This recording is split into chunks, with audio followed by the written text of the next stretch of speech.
Hola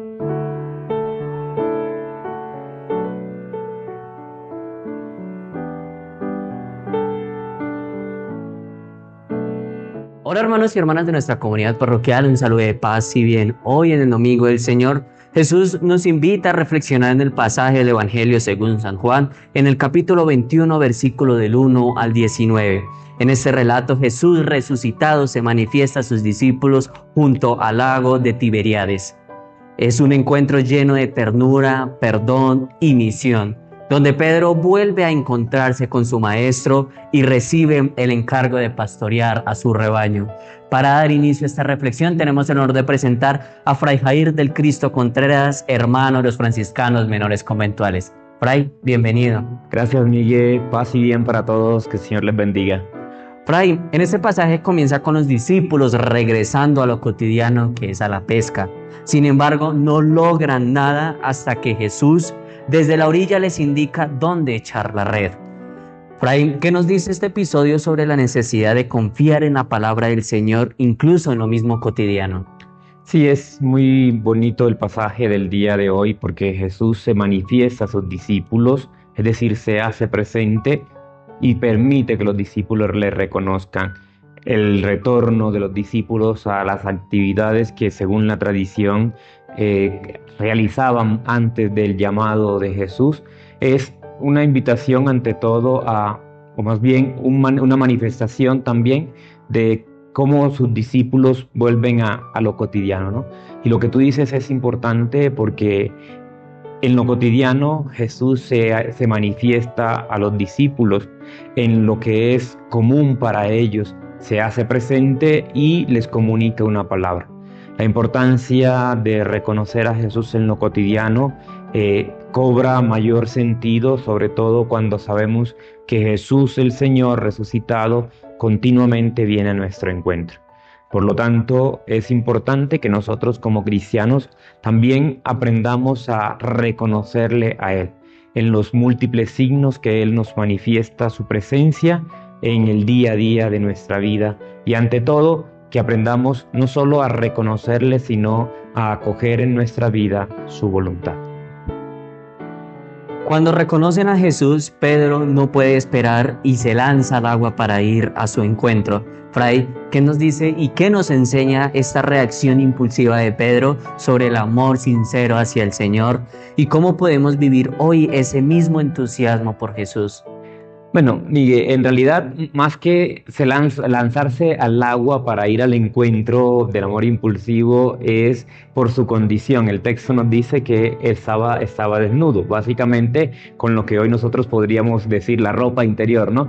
Y una de las tradiciones, una de las normas es que es imposible que un judío se presente en ropa interior frente a los demás, ¿no? Pero sin embargo hay algo interesante en este lanzarse al agua y es ante todo el reconocimiento implícito de una dignidad, la dignidad de Jesús, de aquel que se está presentando ante ellos como el Señor, porque Pedro se lanza al agua inmediatamente que el discípulo amado le dice, es el Señor. Sí, y es ante todo el reconocimiento de esa dignidad, de la dignidad del Señor Jesús que se hace presente y el estar desnudo, como lo diría el texto, también podría ser signo de Pedro se presenta tal cual es, estaba tal cual es e incluso en relación con lo precedente podríamos hablar de la desnudez precisamente de la falta que había cometido ante el Señor, respecto al Señor, al negarle. Por lo tanto, podríamos hablar también de un poco de vergüenza, un poco de pena, como muchas veces a nosotros cuando vamos delante del Señor luego de haber cometido una falta y vamos como con mucha pena, pero también con mucha confianza, ¿no? Por lo tanto, podríamos ver ese signo básicamente como ello, como el sentimiento totalmente humano de Pedro, pero un sentimiento que, como lo vemos más adelante, no le impide acercarse a Él, sino que luego se restablece, se pone una túnica y va al encuentro de aquel que se les ha presentado. Jesús invita a los discípulos a comer con Él. Es un gesto sencillo, pero cargado de mucho significado. Fray, ¿qué importancia tiene este compartir el pan después de la resurrección y cómo refleja la cercanía de Dios en nuestras vidas? Sí, el gesto del compartir el pan y el pez es un gesto que mueve a los discípulos. Hasta el momento el texto nos había dicho que no se atrevían a hablarle, algunos incluso no le reconocían. El gesto del compartir el pan y el pez es ante todo un gesto para ayudarles a los discípulos a reconocer quién está delante de ellos. Y es significativo porque el evangelista se detiene en cada uno de los pasos. Se acerca, toma el pan, se los distribuye y les invita a comer.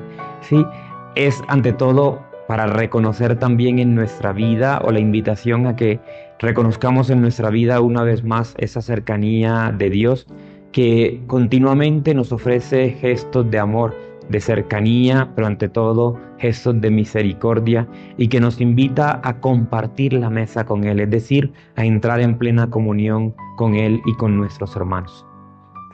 Jesús le pregunta 3 veces a Pedro, ¿me amas? Una pregunta que sana su triple negación. Fray, ¿qué significado tiene este diálogo para Pedro y para nosotros hoy en día? ¿Y cómo podemos sanar nuestras negaciones o esa traición hacia Jesús? Sí, el diálogo entre Jesús y Pedro podríamos decir que es un diálogo reparador, ¿sí? Un diálogo en el cual, una vez más, Jesús muestra su cercanía para con Pedro, pero también su cercanía para con la humanidad. Tú lo planteas muy bien, el hecho de cuál era el significado para Pedro y el significado para nosotros. Jesús continuamente nos manifiesta su amor y su misericordia, sí, pero continuamente esta misericordia se manifiesta precisamente en su deseo de reconciliarnos con Él.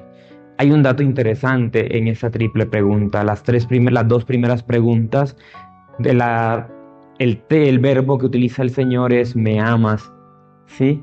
La tercera, sin embargo, no es un me amas, sino un me quiere, porque Pedro, reconociendo su límite, es incapaz de ahora responder desde el ideal. Pedro responde desde su realidad. Por ello, continuamente, Señor, tú sabes que te quiero. Señor, tú sabes que te quiero. Y a la tercera vez, el Señor le pregunta, no, Pedro me amas, sino Pedro me quieres. Y es el signo de Dios para con nosotros. Dios siempre se baja hasta donde nosotros podemos llegar. Él esperaría que nosotros llegásemos hasta donde Él nos ama. Sin embargo, reconociendo nuestro límite, se baja hasta nuestras posibilidades. Y con ello también nos invita ante todo a ofrecerlo todo y poder manifestarle no solo a Él, sino también a nuestros hermanos el amor que se nos profesa y que nosotros deseamos profesar, como signo de el poder también manifestar el amor divino. Fray, cada vez que Pedro afirma su amor, Jesús le encomienda, apacienta mis ovejas. Fray, ¿qué implica hoy esta misión para todos nosotros como discípulos y qué significa ser pastores en este mundo actual, cada uno desde su misma realidad? Sí, la invitación que hace el Señor a Pedro de apacentar las ovejas es ante todo la de confirmar a sus hermanos, como en otro pasaje también se nos presenta respecto a Pedro. Por lo tanto, es ante todo caminar en el testimonio, caminar ante todo en la guía hacia el Señor, hacia de nuestros hermanos hacia el Señor. Nosotros todos somos llamados a ser también pastores como ministros, pastores como miembros de una familia, pastores como miembros de un grupo eclesial, pastores incluso dentro de nuestros entornos sociales. ¿Y qué significa ser pastor? Ante todo significa ser guía o ser luz. Simplificándolo podría ser testimonio, que se note que nosotros de verdad seguimos al Señor y que siguiendo al Señor nos esforzamos por asumir en nuestra vida cuanto Él nos propone. Ello sería un verdadero signo de pastor, un hombre, mujer que, iluminado por la gracia de Dios, se compromete con esta gracia precisamente a manifestarla en el día a día de su vida.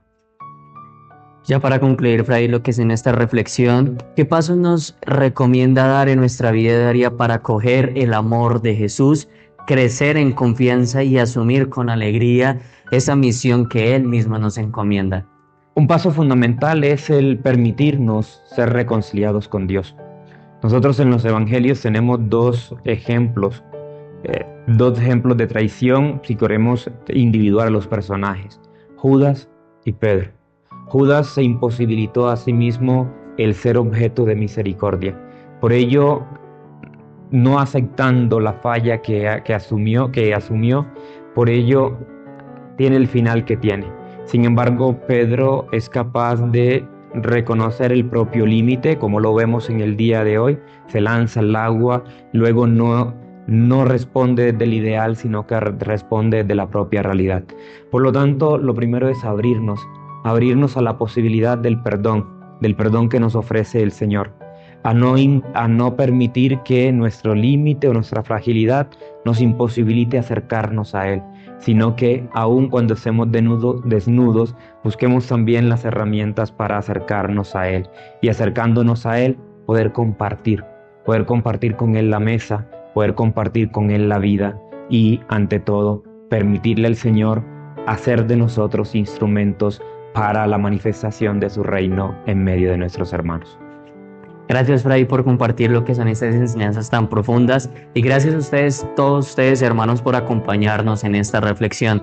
Que en este tercer domingo de Pascua fortalezca a nosotros la certeza de que Jesús resucitado camina a nuestro lado, nos llama por nuestro nombre y nos confía su rebaño.